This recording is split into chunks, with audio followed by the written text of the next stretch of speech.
Welcome to another episode of Critical Defiance. I'm Niels, and today we're venturing into territory that might make you rethink everything you thought you knew about the internet. We're talking about meme warfare. And no, this isn't about cute cat videos or the latest TikTok dance craze. BobbySox here, and forget everything you think you know about memes. Yes, they can be funny. Yes, they can be harmless entertainment. But here's what the mainstream media won't tell you.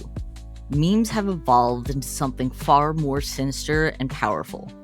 They've become the stealth bombers of the digital age, weapons of mass persuasion that can topple governments, swing elections, and reshape entire societies without firing a single shot. In today's hyperconnected world, a single image with the right text can reach millions of people in hours, bypassing traditional gatekeepers and planting ideas directly into the collective consciousness. These aren't just jokes anymore.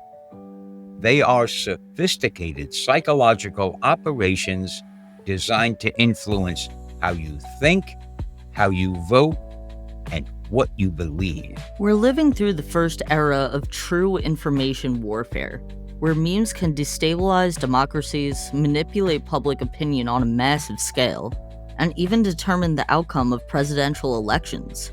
From the 2016 US election that shocked the world, to Brexit's stunning victory, to the ongoing propaganda battles in the Ukraine-Russia conflict, memes have been the invisible hand shaping history. Today, we're pulling back the curtain on this digital battlefield.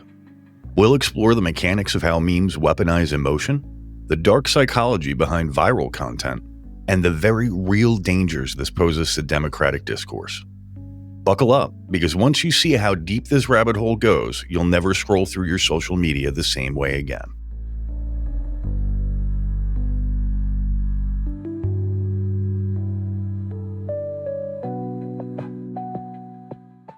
Brings a whole new meaning to the idea of doom scrolling, right, guys? It really does. You know, when you think about memes as psychological warfare, when you think about it in those terms, doom scrolling takes on a whole different meaning. But before we even get there, we've got some other stuff to talk about this week. It's been a little crazy. We've all had some stuff going on. The ballad of Bill and the Vroom Vroom is getting longer and more sad. I don't know which country star we're going to have sing the final version, but it's getting there. I'm 70 years old. I have never been a depressed person. I'm on the edge, kids. Yep. So those challenges there. Yeah, and then on Bobby's side of things, you've had, just big life changes, new job, new stuff going on. So you've got all that going on. So craziness there. And for me, I've been running around trying to figure out what's going on as opposed to actually working. Just trying to figure out what's going on is really the motif. And I still have no fucking clue. So hopefully Monday will bring some answers. Figuring out what's going on would be easier and more satisfying if there were some income attached to it. Right? I've learned that there isn't. I feel like at this point, I am the tunnel at the end of the light. Like, I don't know what to do anymore. Wow. I feel that even with a new job does mean stress has gone. Yeah. Now it's just transposed. Yeah. Yeah. Just digging myself out of a never-ending hole, which I feel like most of the country is starting to feel like the administration's really making sure we all stay as broke as fuck. Well, I mean, not the billionaires. The billionaires are doing fine. The billionaires are actually getting our wealth redistributed to them because they need more money. Billionaires don't count as people. Well, we all have our opinions, and I'm with the orcas on that one. Same. Somebody do a reboot of Free Willy. You ever wonder why the orcas are attacking yachts at the entrance to the Mediterranean Sea outside the Straits of Gibraltar? Perhaps they're as pissed off as we are. I know too much about orcas. You just opened a whole rabbit hole. Back when humans first started really interacting with orcas, it was to help them hunt. Like the Native Americans would use orcas to help hunt. That's why they got the name killer whale. And now we have stupid yachts killing them accidentally, and they're like, fuck you now. Vengeance is mine. So yeah, as we sit back and watch our wealth as a nation redistributed to like 8 people, troops have been deployed on the streets of DC now, on top of LA. Once again, under false pretenses, Trump cited this massive flare-up of crime in D.C. when statistics show that it has actually been decreasing steadily over time as an excuse, because that's really all it is, to test putting the military and federal law enforcement on the streets of a city. He can get away with it in D.C. because they have direct control over D.C. But Comey is already out there saying how he wants this to be the start of something in other big cities and how this is a form of community outreach. And I'm like, outreach? And that's really how they're trying to spin it, guys. They're trying to say it's community outreach, not law enforcement. Comey said this? Yeah. Said this? Yeah. I did see a really funny TikTok the other day where this girl who lives in DC was like, yeah, there is a rise of crime in DC. Just the other day, a felon started yelling lies from the White House. Can I just take a moment to point out a much darker side to this? Part of his excuse for this taking over of the policing is that there are, and this is not a direct quote, but this is the essence of what he has said, there are gangs of violent teenagers, 14, 15, 16-year-olds, terrorizing the streets of the nation's capital and other cities throughout the U.S. What is this fucking West Side Story? Hang on. This gets uglier as far as I can see. In response, he wants 14, 15, and 16-year-old criminals to face adult consequences. He wants them recategorized as adults. Now, some of this is speculation, but given what's going on in some red states, it's really scary. There are red states who have legislation introduced to lower the age of marriage, in a couple of cases to as low as the age of 14. This is fucking disgusting. I'm sorry. I just have to say it. Yeah, it is. It is absolutely disgusting. We're talking about protect the children, and now we're trying to have kids tried as adults and have young girls be. It's just fucking gross. It's gross. It's backwards. It's hurting kids. And show me the fucking Epstein list. While we watch so many states try and lower the age that kids can work at and lower the safety requirements that kids can work under. Florida wants 14-year-olds to be working in meat packing plants. It's not just southern states. New Hampshire. New Hampshire is one of the states that has legislation advancing to lower the age of legal marriage. So all of this is nuts, but it's an aside, I think, to the fact that we've got the military on the streets violating posse comitatus kids. We're looking at the scenario now where we've got the military, the National Guard, acting as domestic law enforcement, which is illegal. And they're trying to cover it by saying it's community outreach. Give me a break. Yeah, who's zooming who? It's getting a little nuts, but they're testing the reach of the military onto our streets. They're literally testing their ability to put the military on our streets. And in D.C., one of the first things they did was set up checkpoints. Name, papers, citizenship status. Okay, wait here while we check to see if you have any outstanding warrants. And for the first 24 hours, just to show you how sick this is, they kept posting pictures of the criminals that they picked up in D.C. using these new tactics and these new personnel. And I found it odd, but it wasn't just me that noticed it. They were all black. No. Every single one of them was African-American for about the first 24 hours. Until someone said something, actually. It's almost as if we're stepping up we're going to do it in front of you, and we're going to see how much you'll take. And just as a side note, they sent South Carolina's National Guard to D.C. No. Just keep that in your head. That's a little fucking ominous. That's one hair removed from the Civil War. They're policing a federal district, but I'm not going to lose too much sleep over that technicality. Yeah. What the hell are they doing there? But also, it's the same situation in L.A. They're from the South. They're not local or regional. They're from the South and being redeployed there. They're taking people with known biases and putting them in positions where they can just go, your skin's this tone, deported. Like, it's... I'm already finding it hard to sleep because my brain hurts so much over this stuff. Yeah. Speaking of other things that are terrifying and just a show of how much this country is reverting back to fucking idiocy. Marriage equality is under fire. It all comes down to one case. It comes down to Oberfell versus Hodges in 2015, which established the constitutional right under the 14th Amendment to same-sex marriage. But one of our great Supreme Court justices, Clarence Thomas, Captain Kickback, has explicitly called for reconsidering this precedent alongside other substantive due process cases regarding the matter in order to repeal marriage equality. And we already know what happens when a highly conservative Supreme Court begins reconsidering precedents. Ask any woman who had autonomy over her body until 2 years ago what happens, and they will tell you.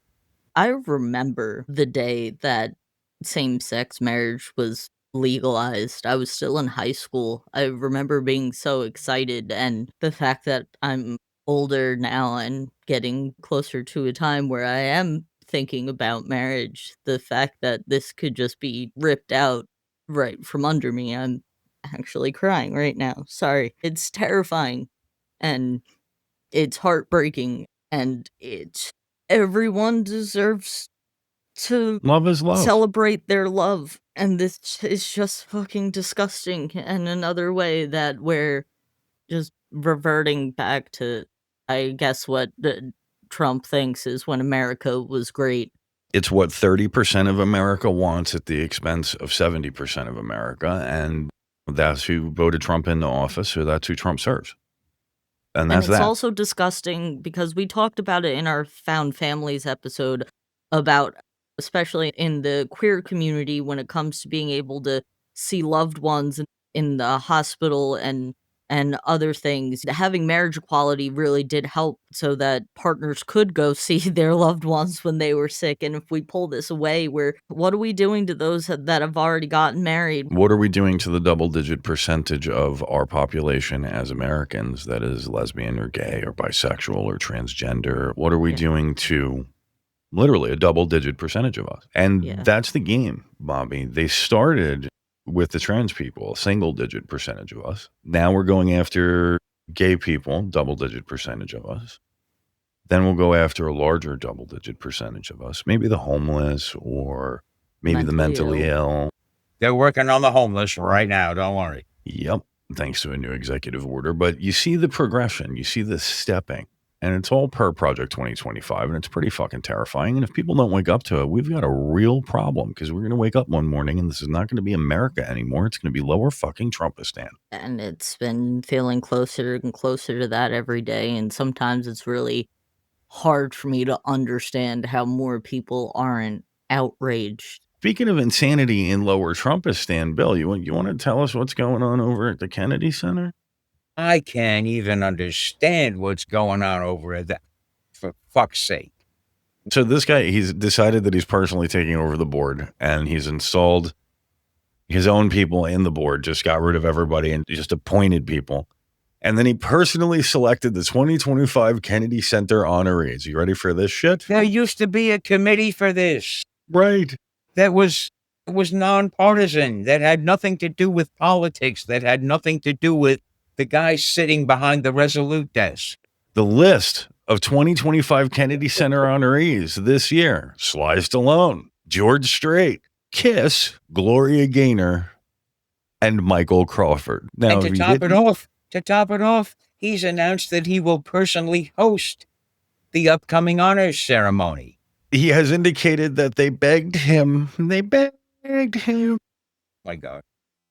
No one could do it better than him. They begged him.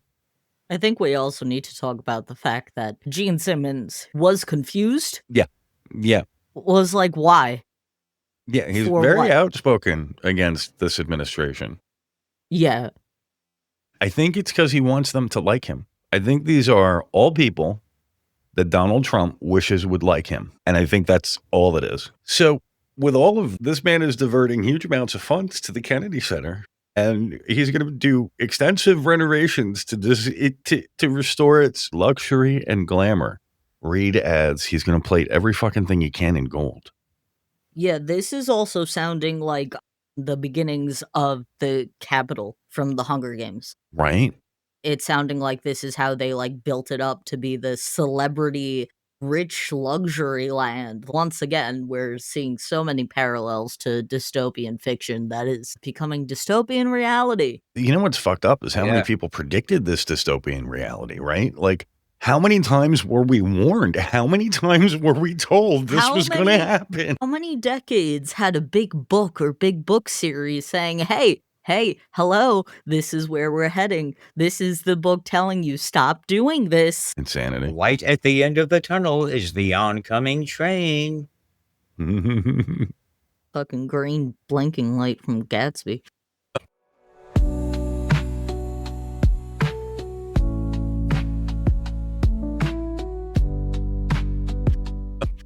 Today, we're diving into something that might sound like science fiction, but is very much our reality: meme warfare.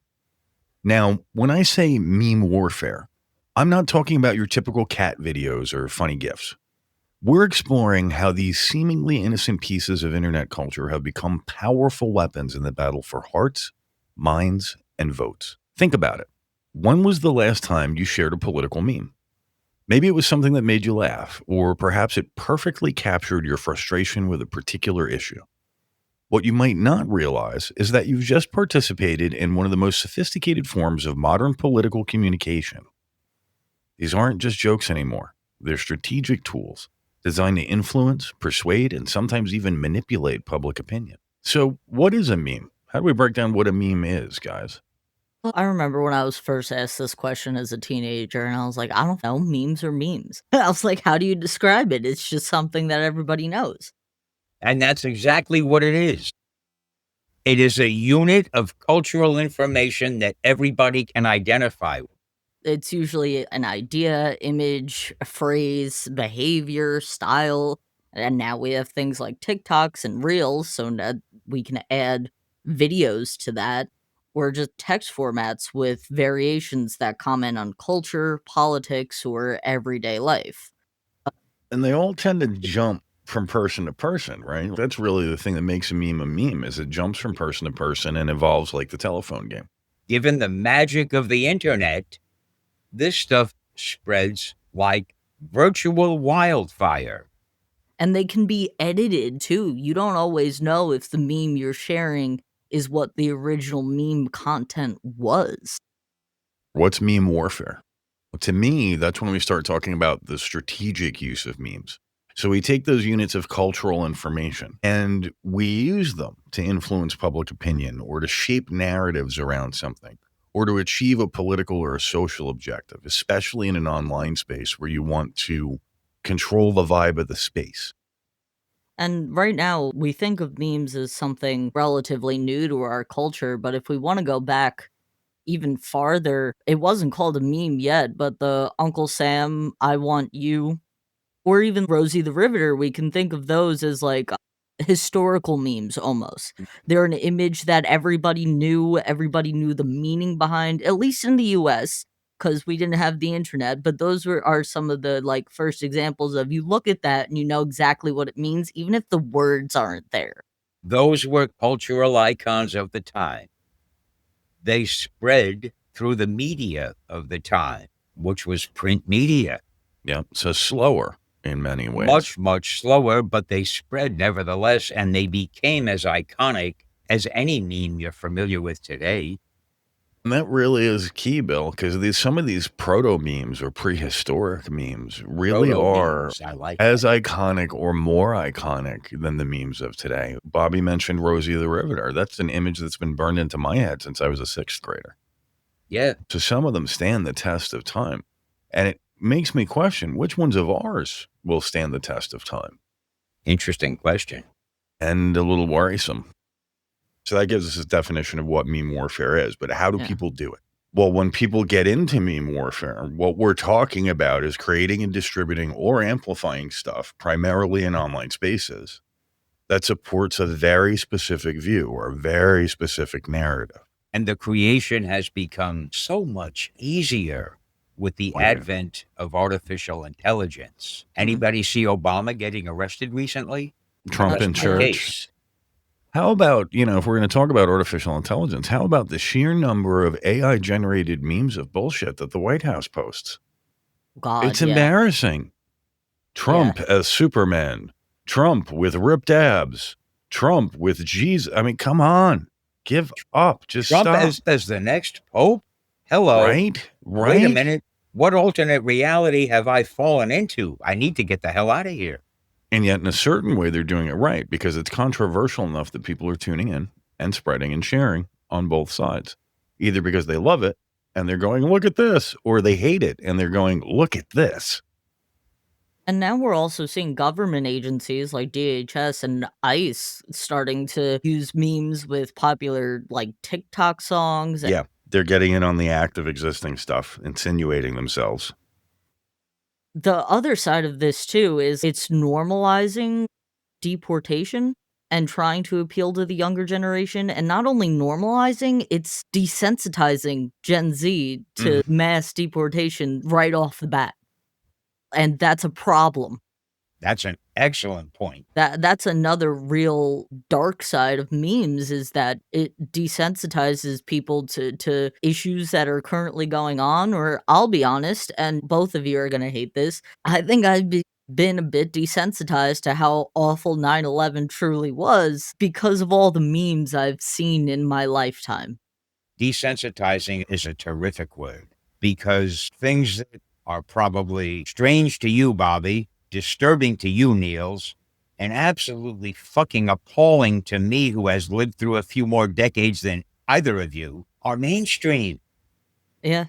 Ideas that disgust me are mainstream ideas now. Just as an off-the-wall example, flat Earth. God. My God. That's just a meme to me now. Like, I Come hear on, that kids. and I just laugh. Can we But there get are real? people who believe this. There are I people know. who believe this. I You can know, be high and- enough in a plane to see the curvature, but yet there are people who believe this. And the internet, besides our piss poor educational system, the internet has to take its fair share of the blame. Yeah.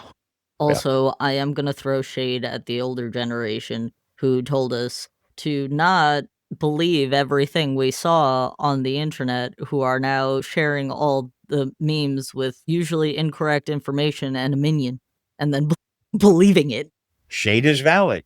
I didn't say my generation didn't have its fair share of idiots. The whole Russia-Ukraine conflict has been a stunning example in meme warfare on both sides, whether it's locally aimed at themselves or each other, or globally aimed at the global audience, particularly us. We've got memes on both sides celebrating wins and losses, talking about the death toll, talking about individuals who have lost their lives, all of them to motivate us psychologically and emotionally to pick a side and run with it. Whether that's good or bad is immaterial. It's being done. It's part of the new tactics. It's part of the landscape, the strategy now. And we have to be aware of that. I used to live in a world where the mainstream media, and I'm putting that in air quotes, was generally a fairly reliable source of non-biased, non-partisan information. Yeah, they may have been run and controlled by our corporate overlords, but at least they weren't hewing to the Republican talking points or the Democrat talking points. They were actually trying to provide some sort of balanced view. Yep. And we no longer have that. Even the mainstream media has been taken over by meme warfare. And we've got to attribute some of that again to the advent of the internet, because the mainstream media gets less and less and less of the viewer's share. And to compensate for that, they have to be more and more and more sensational and biased and targeted in what they offer us. Mm-hmm. Putting chemicals in the water turned the freaking frogs gay. Turn the frogs gay. Chemicals in the water? What about the chemicals the airplanes are dropping on us? Hey, now, what? My God, yeah. Speaking of conspiracy theories, I mean, you, Lee Zeldin. Holy shit, the EPA is now investigating chemtrails like they're real. Are you kidding? No, this is under Lee Zeldin, the new head of the EPA. We're investigating chemtrails because the American people deserve to know. Captain Clown Shoes over here is on a national stage now, and now we're getting this shit. All right, kids, let's shift gears and talk about memes as a communication tool. Here is where things get really, truly fascinating and a little scary. We live in an age where complex political ideas can be distilled into a single image with a couple words of text. Think about that for a moment. Centuries of political theory, nuanced policy debates, and sophisticated arguments can now be compressed into something you can understand and share in a second. This is not just about making politics more accessible, although it certainly does that. We are witnessing a fundamental transformation in how political messages spread. I remember the old days when you had to wait for the morning newspaper or the evening news to get your political information. Speaking of the old days, I want to talk about one of the OG meme lords. Up until the mid to late 60s, the only time you saw a politician on TV was at a press conference or a political debate. Then in 1968, brace yourself, kids, Richard Nixon became the OG meme lord. God, you're not wrong. Back in the day, Laugh-In was the Saturday Night Live of its time. In fact, Saturday Night Live has said that they modeled a lot of their comedy off of what Laugh-In was doing 5 or 10 years earlier. Richard Nixon, facing an uphill battle in the 1968 presidential contest, a couple months before the election, decided that he was going to appear on Laugh-In and utter one of their catchphrases, which was "Suck it to me." The poor guy had to go through 8 or 10 takes to get the sound, that the people were looking for, but he did it. That's actually a really great one to bring up because you say Nixon, and I'm thinking about how now you can pull a meme from Futurama from any episode Yeah, that they pull Nixon from, yeah. that they use Nixon in, and that's complex political idea, a complex political person, and you pull a still from Futurama, and people are like, "Oh yeah, Nixon, he was fucked up." And once he opened that door to these cultural touchstones, it just kept going and going and think about 92. Bill Clinton playing the saxophone on Arsenio Hall late night I did not have sexual relations with with that that woman. woman. Yeah, you know what? That's also a good one though, actually, the whole Clinton thing. I didn't actually know what happened with the whole Monica Lewinsky, like, I didn't know what happened, but I knew I did not have sexual relations with that woman because that became a The meme. meme. Yep. Yep. Okay, you're a little older now. Do you understand what happened? Yes, I understand what happened now, thank you very much. Or, almost Watergate in itself has almost become a meme. That's how we call things like Signalgate and things like Yeah, that. everything is a gate now. Everything is a gate, exactly. Everything is a gate now. Yeah, and memes are used all the time on the internet to try to sway people politically, and sometimes, honestly, it happens a lot with the right when they're trying to make these anti-gay memes that they put this whole thing together, and then the queer community sees it, and they're like, "That's sick as fuck. We're gonna take that now." But you know where that comes from. There's a certain power in simplification that memes really, really leverage. Memes can take really complex political ideas, like Bill said, and down them into something small, into just a concept that can be attached to an image or a photo or video, right? And that concept can be something like DEI or defund the police. I bring up 1984 all the time, but how they were deleting words. But that was a whole thing, and now we're actually seeing memes do it to a point where, like, I can't even imagine what textbooks are gonna look like in the next 50 years. Or the thing archaeologists are gonna look back hundreds of years from now and have no idea what the fuck anyone was talking about because it's a word and a picture. But you want to talk about memes that will stand the test of time? MAGA is the ultimate meme. Magnet. And I mean, I also have to talk about how Pepe the Frog got brought into this because when I was in, I don't know, middle school, it was a long time ago for me. A long time ago. But, like, Pepe the Frog was just an innocent, badly drawn frog. It had no political association. It was literally just in its truest form was just a meme. It was one of those reactionary memes, and that's all it was gonna be. And then it got taken by the right, what was it, QAnon or something, in the same way they take symbols and decide that, they mean new things now. They just Pepe the Frog used to be innocent. Now I see Pepe the Frog and I'm like, "Oh, it's the MAGA." Yep. And, like, it is almost mind-numbing to really think about how that pipeline happened. I don't even know what you wanna call it. We got a fucking Republican frog now, I don't get it. Right? We're riding that double-edged sword to our possible own demise here. We've dumbed it down to the point where even the simplest among us can comprehend a political message, but with none of the subtleties that are so necessary to truly understanding what's happening. I just hate the fact that you said Among Us, and my brain went, "Oh, the Among Us memes?" Like, it really is every part of our culture, you put a couple words together and people go, "Oh, I know that meme." Memes give us some bottom up political power versus the top down that was prevalent right up until Nixon went on laughing. Yeah. Yep. That's a very good point. But it allows ideas to spread rapidly over the internet. But are they good ideas or are they bad ideas? Are they the actual, point that the Exactly. original meme was supposed to make? Is it Exactly. true? Is it made up bullshit? That's part of my mental definition of a meme, Bobby, is it moving too fast to be fact checked? That makes it a meme. If it's not, it's more likely a story. So That's a good one I didn't even think about, yeah. that's just a way that I look at it. So far, we've been exploring the reach and power of memes. And honestly, it's pretty incredible stuff. But here's where I need to level with you. With great power comes great responsibility. And unfortunately, not everyone got that memo. We're about to venture into some darker territory here. Think of this as the moment in every superhero movie where we meet the villain. Except in this case, the villain might be that innocent looking meme in your feed.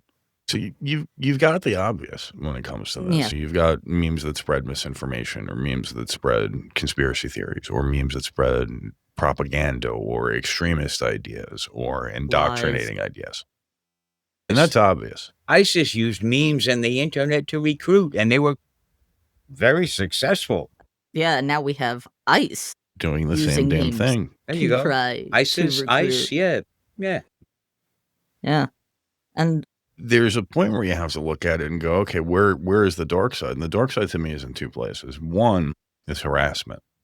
Memes can become target political harassment really fast, especially when they're aimed at an individual, particularly if that individual is not in the public sphere.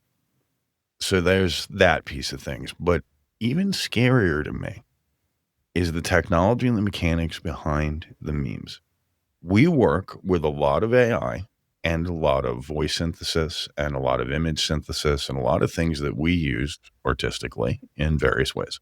when deepfakes became a thing, it was especially bad for. I remember, I think it was Selena Gomez who was one of the first who was like really targeted with deepfakes that then went on to Pornhub and stuff. God. And yeah, that technology can be like really scary, especially when you could put someone's face on someone else's body and make a sex tape look almost real. Yeah. That Or never entirely happened. real. It used to be Photoshop. Alter a Yeah. photograph and post it with a couple of words or a little, and you could ruin somebody. Or Photoshop MS-13 on someone's knuckles. It really can become harassment when you could take someone's face and make it so that they're saying something they never said. We have the technology to literally put words in people's mouths now. Yeah. And We that's have it. terrifying. So imagine what these political operators have. Yeah. Because we have it. We pay $30 a month for it from Descript. Highly recommended, by the way. Yeah, you and I could do it. Anyone could do it. These Gen Z kids pick up on technology so quickly that that's part of how it's so scary too. When you have a like 12-year-old thinking they're just like fucking around and playing with this shit, but it can very quickly turn into harassment. I can't even imagine what the world of cyberbullying looks like now in middle schools. Oh my God. Thank God I'm old. So that was all pretty heavy. And if you're feeling a bit overwhelmed right now, that's pretty normal. We just took a deep dive into some very serious stuff. But here's the thing, and this is why I love doing this show. We're not just here to identify problems. We're here to talk solutions. So think of this next section as the part of the movie where the heroes start fighting back. Because the truth is, people are fighting back. Institutions, platforms, even everyday users like you and me are developing ways to combat meme warfare. So let's talk about the counterpunch, shall we? Oh, Bill, you want to take this? Well, I would like to, because one of the first bullet points on my outline here is a question that says, how are political institutions, traditional media, and platforms responding? Well, I would like to hail one person in particular who I think has discovered the best of all possible responses. And he's not necessarily a long-standing hero of mine. He's the governor of California, who I thought was a little, maybe not quite all pulled together there for a while, but he's taken to responding to some of the MAGA memes and the administration tweets by mimicking them. And yeah, I've heard about this. Oh my, he has started a trend of Democrats. He has started a trend of Democrats who tweet in all caps online and comment on what Tiny Hands is doing today. That's what they call him, Tiny Hands. And he's got to have a team writing for him, but he has done it so expertly. You look at one of his tweets, and if you don't take the time to read it, you just see the capitalization all over the place. It looks like you're reading something that came from the White House a couple hours ago. It's a perfect example of fight fire with fire. Yep. Yes, and this is what the Democrats have been afraid to do for a decade. Yep. They take the low road, we take the high road. How's that working out for you? How's that working out for you, kids? I don't think you're getting to the wishing star first that way. Yeah, the kids who took the low road got to the foundation of this country. We need to catch up to them. We're talking about what we can do, or what listeners, everyone can do when it comes to meme warfare. And I think the biggest thing is fact check it, even if you do it on your own. Because I'll be honest, I've seen memes and gone, holy shit. And then I do some digging and try to look at some reliable news sources, and I find out, oh, that's not happening. It's a meme. So, like, that's just baseline. Don't believe everything you see on the internet. Now, speaking of believing, do we believe that there is such a thing as a good meme? Yes. Yes, absolutely. Because I've seen memes that, promote civic engagement or promote community or promote critical thinking or promote the bridging of divides between communities of people. Yeah. So there is that end of it. Yeah, memes can be used for good, but again, fact checking, and even I'm pretty sure there are tools now where you can, like, Niels, you'll probably know the better words for this, but I know there's stuff where you can put like a reverse image search almost and see where something originated. Yeah, or what the original content was. Do they inherently oversimplify? More often than not, yeah. But if you're oversimplifying valid information, it can go a lot farther than oversimplifying a conspiracy theory. But again, with great power comes great responsibility. You really got to think about what you're seeing on the internet and what these memes are saying. And it's crazy to me to even say this, but yeah, sometimes memes have factual information, but again, sometimes they don't. So don't just be like, I'm trying to think of the last meme I saw that I really thought was real. And then, you know what? Trump's tweets get memed so hard that it's hard to tell what's real and what's a parody. Yeah, because his actual tweets are so unhinged that when people meme them or tweak them, I have to, like, read it a few times and then go look into it, and because, like, that's a big one, man. I can never fucking tell. Yeah, and that's a good point. I want to say research everything, but I've heard the phrase do your own research so often that I hesitate to use the word research. Well, and sometimes it turns into that guy who's like, I've seen a YouTube video, you're all wrong. Yeah, So exactly. you got to watch out for that.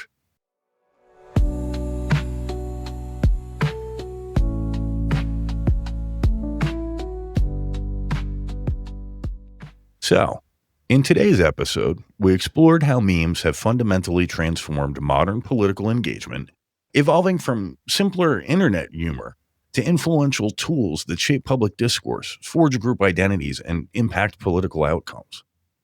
We've examined how, while memes can democratize political participation, they also increase the risks of polarization, misinformation, and manipulation.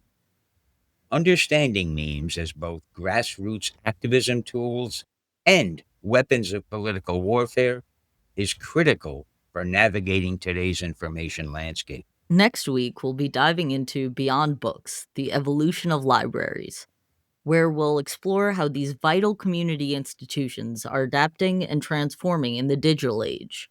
Join us as we discover the innovative ways libraries are reimagining their role in modern society. Your hosts and producers are Niels, BobbySox, and myself, Bill. Behind the scenes, the audio magic is woven by Niels and Jack, with crucial feedback and assistance from our associate producers, Tyler and Turbo. Our writer's room is composed of everyone we just mentioned, with help from our friends, Skeeter and Jimmy. We absolutely could not do any of this without our incredible contributing members, who not only support us, but help steer the ship on episode topics and formatting. Finally, I'd like to thank our freaky little goblins, Jack and Tyler, for sharing every unique and weird meme they see back on up to us and sometimes creating their own.